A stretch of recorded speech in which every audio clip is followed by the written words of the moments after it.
siang, Bu. Selamat siang. Kenalkan, saya Andrea Yuda Pratama dari Universitas Jambi, Prodi Pendidikan Fisika.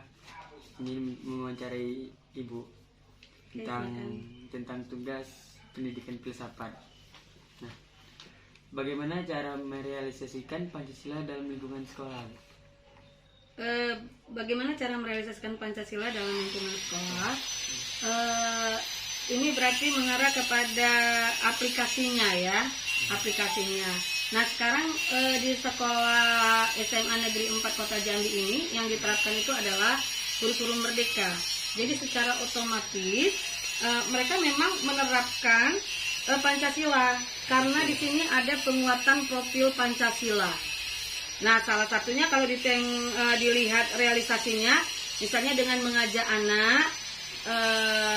Contoh kecil, mengajak anak untuk saling menghormati, terutama mereka kan di dalam kelas itu ada perbedaan agama ya, terdiri dari beberapa agama, ada Islam, Katolik, Protestan, bahkan ada yang Buddha ya. Jadi mereka di sini salah satunya dalam hal kecilnya mereka harus saling menghargai. Nah misalnya contohnya kalau pas agama kan karena minoritas yang non ya, jadi mereka dipersilakan begini, mau di dalam atau mau di luar. Nah banyak juga anak itu yang di dalam. Nah di dalam itu mereka yang mendengar aja gitu. Jadi tidak berarti mereka ketika mereka ada di dalam mereka jadi berbuat yang nggak benar gitu. Kemudian yang kedua mereka diajarkan untuk itu tadi ya, mereka saling menghargai satu sama lain di dalam keperbedaan mereka. Yang kedua mereka diajak bekerja sama. Contohnya ketika mereka ada belajar kelompok, mereka diharapkan jangan hanya memilih temannya yang sama dengan dia, sama bukan berarti dalam agama saja, sesuku, seapa, seperti itu ya kan. Mereka harus diajarkan juga tentang kebinekaan, perbedaan gitu. Baru yang ketiga, di dalam lingkungan sekolah mereka juga harus menunjukkan bahwa mereka seorang yang memiliki Pancasila gitu. Dalam arti kata anak-anak itu sudah tahu apa nilai-nilai yang terkandung di dalam Pancasila. Nah itu yang diajarkan. Jadi contoh kecilnya tadi itu kerjasama, menghargai teman yang beda agama, termasuk mereka menjaga lingkungan sekolah, ya kan. Kemudian apa? Ketika mereka ada pemilihan ketua kelas, sekretaris atau apalah yang mereka ini kan mereka harus berdasarkan musyawarah untuk mufakat. Nah itu karena salah satu nilai dari Pancasila kan itu, ya kan, menghargai pendapat orang lain. Nah, jadi apakah seorang pemimpin itu harus yang seperti ini? Nah, itu yang diajarkan kepada anak. Jangan harus karena yang serumpun dengan dia itu yang mereka pilih, enggak. Padahal yang serumpun dengan mereka itu belum tentu punya kemampuan. Jadi di sini siapa yang bisa memimpin, ya itu yang menjadi pemimpin. Terlepas dia dari apa kepercayaannya, apa sukunya.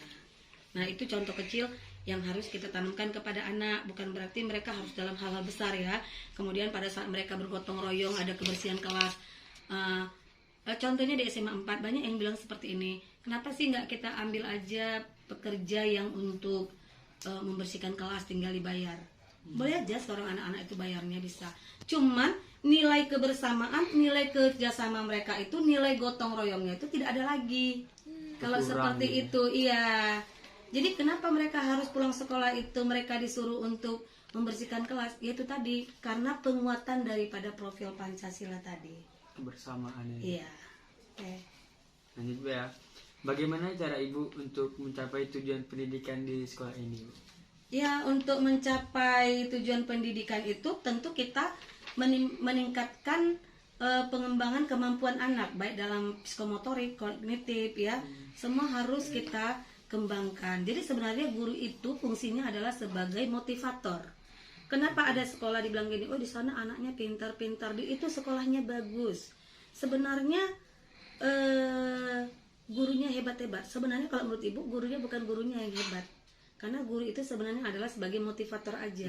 Anak itu sudah dia sudah pintar, bahkan kadang anak lebih pintar, lebih punya wawasan yang lebih luas daripada gurunya, karena anak zaman now, ya kan. Nah, disinilah fungsi guru sebagai motivator, memoles anak itu gitu, mengarahkan, jangan sampai salah di dalam aplikasi pengetahuannya gitu. Contohnya mereka pintar di dalam aplikasi HP. Nah, ini kalau kita nggak pintar untuk mengendalikan mereka, bisa jadi HP ini dia buat untuk hal-hal yang berbau negatif.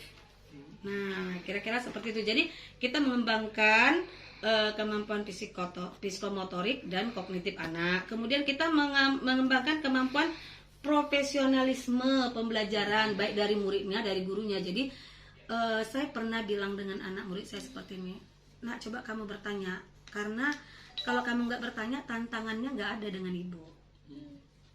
Ya, jadi jadi guru itu tidak belajar. Padahal sebenarnya guru diharapkan belajar dan belajar juga.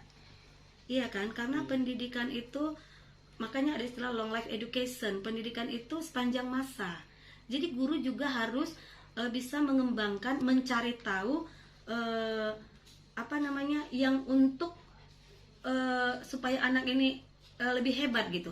Misalnya kayak gini, kalau guru zaman sekarang ini, mereka harus bisa sepertinya mengimbangin anak murid, dalam arti kata bisa kita masukkan seperti ini anak-anak itu dengan istilah-istilah anak muda sekarang misalnya kan, hai bestie misalnya kan, dia senang seperti itu. Beda dengan zaman dulu, zaman ibu dulu sekolah itu takut dengan guru. Sekarang nggak ada lagi seperti itu. Jadi guru tuh memang harus menjadikan siswanya itu di satu sisi sebagai teman anak gitu. Jadi dengan begitu terciptalah suasana belajar yang enjoy. Jadi nggak ada lagi sistem kayak penekanan kayak gitu. Semua kita berikan kepada anak itu nilai. Misalnya ketika dia berbuat baik, kita harus berikan reward juga. Misalnya dengan tepuk tangan untuk dia sudah seperti ini. Jadi itu hal-hal kecil ya. Kemudian kita bisa mengembangkan pengelolaan lingkungan. Contohnya kayak kita di fisika nih, kita nggak harus praktek itu di laboratorium, enggak. Contoh kayak belajar tentang hukum Newton misalnya. Bisa kita ibaratkan seperti ini. Ini ada anak yang besar si A, ada anak si B yang kecil. Nah, ketika mereka berantem, siapa yang akan kamu tarik di luar? Pastinya kan yang besar. Kenapa yang besar? Kalau yang besar kamu terjengkal. Yang kecil kenapa? Lebih mudah kita memindahkan gaya yang masanya kecil daripada yang masanya besar. Badan kita kecil, kita tarik yang besar, nggak bisa. Nggak bergerak. Masuklah konsep fisika, lebih mudah memindahkan masa yang lebih mudah memindahkan usaha pada masa yang kecil daripada masa yang besar. Nah, itu yang kita terapkan. Jadi nggak mesti harus semua berhubungan dengan lab gitu, atau kita suruh anak hukum hitung ketiga dorong apa yang terjadi. Nah, kadang anak kan berpikir seperti ini, Bu, untuk apa ya rumus-rumus fisika ini banyaknya, emangnya kita terapkan dalam hidup sehari-hari? Banyak, nak. Kalau ibu buatnya kelucu-lucu, misalnya gini, nah, kamu tahu ada hukum Coulomb itu apa? Yang tarik menarik, yang sejenis akan tarik menarik, yang tidak sejenis akan tolak menolak. Saya contohkan, misalnya si A cowok, dia naksir sama si B yang juga cowok, bisa nggak? Pasti kamu ketawain kalau dia naksir dengan si ini. Nah, kenapa? Kamu anggap mereka penyimpangan perilaku. Nah, hukum Coulomb itu masuk ke situ. Yang sejenis itu memang akan tolak menolak. Iya, jadi ibu hubungannya biar anak itu cepat nangkap ya ke situ gitu. Itu contoh kecil ya. Kemudian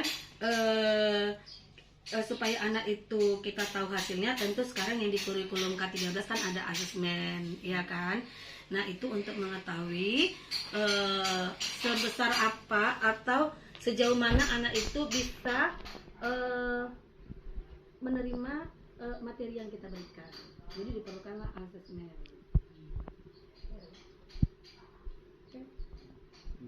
Nah, seperti apa, Bu, tujuan pembelajaran di dalam fisika ini? Tujuan pembelajaran fisika itu sebenarnya sama dengan tujuan pendidikan nasional ya, karena mencakup dari situ. Tapi tujuan pendidikan nasional adalah apa? untuk mencerdaskan kehidupan. Ya, untuk mencerdaskan kehidupan bangsa. Berarti ya tentu untuk mencerdaskan mereka seperti itu, tentu kita harus melakukan hal-hal tadi itu. Bagaimana menimbulkan ide-ide kreatif mereka, ide-ide cerdas mereka. Jadi ketika mereka nanti keluar dari SMA Negeri 4, mereka sudah menjadi orang-orang yang siap untuk dipakai di lingkungan mereka. Jadi tidak ada istilah mereka itu menjadi pengangguran, gitu ya. Jadi tujuan pembelajaran di fisika atau tujuan pendidikan nasional itu sama sebenarnya ya. Cuman dipilah lagi ya kita sesuai dengan materi pelajaran kita, apa yang sudah ada di bahan ajar kita gitu. Jadi nggak boleh menyimpang ya. Oke. Nah, untuk mencapai tujuan Pancasila dalam sistem pendidikan fisika itu seperti apa, Bu? Ya itu tadi Ibu bilang kan untuk mencapai tujuan Pancasila dengan menerapkan penguatan profil Pancasila tadi yang ada Ibu bilang tadi, bergotong royong, kerjasama, beriman, yang dari awal sudah Ibu sebutkan. Oke. Bagaimana cara Ibu menerapkan pendidikan Pancasila di dalam proses mengajar di dalam kelas gitu? Gimana ulang coba pertanyaannya? Bagaimana cara Ibu menerapkan pendidikan Pancasila di dalam lingkungan kelas gitu? Di dalam lingkungan belajar. Ya contohnya ada saat-saat tertentu mereka kita suruh untuk bekerja sama berkelompok ya, belajar kelompok namanya. Nah dalam bekerja kelompok ini kita melihat apakah mereka benar-benar sudah bekerja sama. Nah, jangan nanti misalnya ya satu kelompok itu terdiri dari 5 orang. Nah yang ianya yang kerja cuma 3, yang 2 lagi diam-diaman aja. Berarti inilah cara kita, yang 2 ini bagaimana juga supaya dia aktif sama seperti anak yang 3 orang lagi. Gitu. Termasuk ketika cara pemberian nilai kepada anak murid, Ibu harus misalnya si A, dia tidak buat satuan meter per detik misalnya untuk kecepatan. Nah, yang si B dia tidak buat juga, tetapi si A ini Ibu berikan nilai karena tulisannya bagus.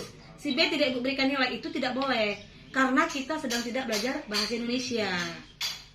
Kita sedang belajar fisika. Jadi ketika memberikan nilai itu sudah ada langkahnya. Kalau dia sampai di sini berarti skornya sekian.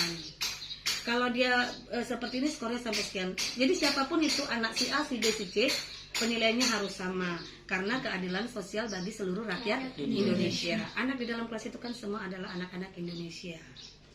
Ya dengan begitu, dengan memberikan nilai yang adil, mereka kita harapkan di dalam kehidupan mereka nanti sehari-hari mereka juga menjadi anak-anak yang adil di dalam bersikap. Ya itu nanti yang akan mereka bawa oleh-olehnya ke rumah. Jadi orang tuanya bertanya, ini anakku kok adil deh ya, dikasih mamanya uang sama dia 10.000, adiknya 5.000, dia protes. Kok sama aku 10.000 sama adik 5.000? Kenapa? Karena sudah kita ajarkan dia untuk adil. Contoh kecil ya. Jadi sesuatu yang besar itu semuanya dimulai dari hal-hal kecil. Baik, Bu ya. Terima kasih, Bu ya. Ya.